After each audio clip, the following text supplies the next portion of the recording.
here's the really dramatic thing. At the Council of Chalcedon, and in its orthodox teaching said, Jesus is the hypostatic union of two natures in one person. He's fully divine and fully human.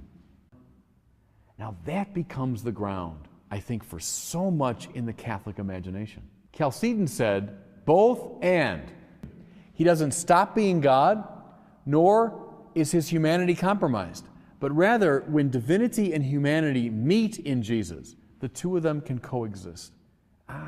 Now we have the ground for all of Catholic morality, all of Catholic ethics, all of Catholic spirituality. The question of the central Christian claim that Jesus is God become human is, of course, a fascinating one for any scientist, and very frequently people react with a certain amount of incredulity when they discover I believe this, and they say, how could you possibly believe in the 21st century as a scientist that Jesus was God?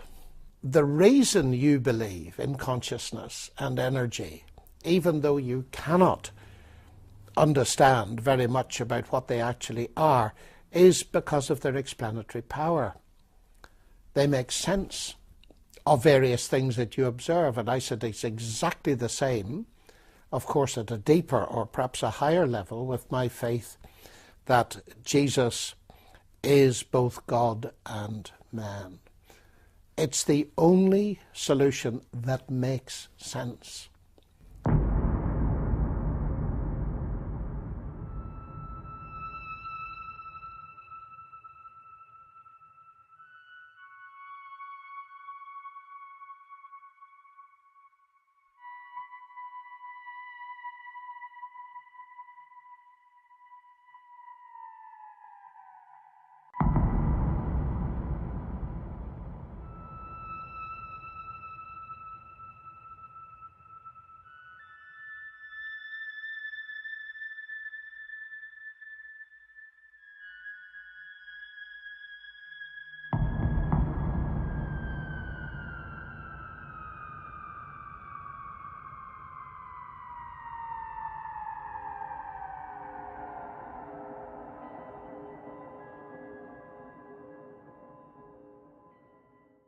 Commerce is our goal here. More human than human is our motto.